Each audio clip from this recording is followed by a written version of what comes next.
and welcome back to our YouTube channel. Today I'm going to talk about getting the most out of influencer marketing. So influencers can be used in a number of ways. We can use them to promote our brand, we can use them to sort of sell the message of our brand, or if you're lucky, if they buy into your brand, they can really help it grow and sort of grow from them getting posting for you to start with, like onto them actually sort of like being real ambassadors for your product. So a big thing when selecting your influencers is selecting ones that are correct for you. So that's my first point, is going to pick the person who represents your brand the most. To do this, you want to do a good bit of research. If you're a fitness-based product, you want to look at fitness influencers. If you're a makeup artist, you want to look at girls who maybe do makeup tutorials. You want to watch the content they're putting out and see if you think that can represent your brand. Because the first thing people look at now when they look at influencers is if they think they're promoting that content in a real way. Because it's gone past the days where like people didn't know about paid posts and they didn't know that influencers are paid to do what they do. So you need to think like, okay, does this represent my brand in the right way? So a good way to go about this is just sort of get a short list of influencers you like and then monitor them for at least a month and sort of like watch their comments, look to see if the following is real. Like if it's a girl and she's getting lots of likes and comments, it's not just a load of guys that's thinking that she's hot. You want to look at like, is it actual girls who've engaged with this? Are they interested in her makeup tips? Same again with guys, fitness guys for example.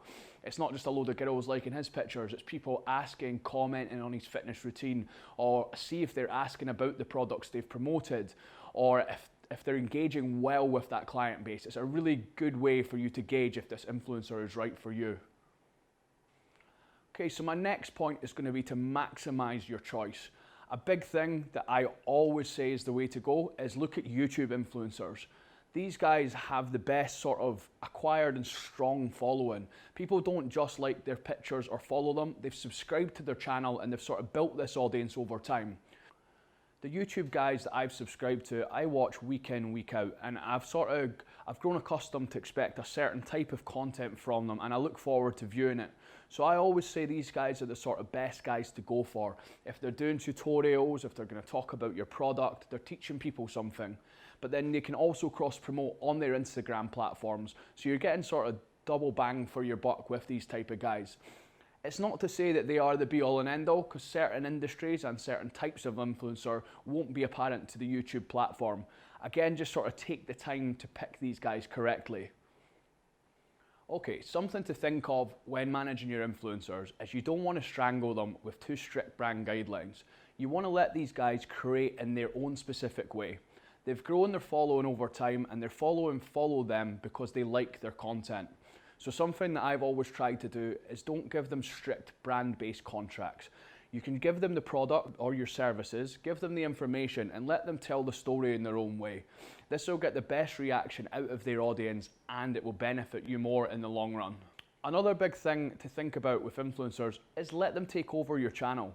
If you can get these guys on there and get them talking to your client base, you can see how your client base respond to them. It'll benefit the influencers because they can gain a following they maybe didn't have, and you get a real unique take on your product, putting out content you normally wouldn't. Okay, lastly I want to talk about micro-influencers. I think these guys represent a serious value for money. These are people with a lower following that are more niche and direct to your brand.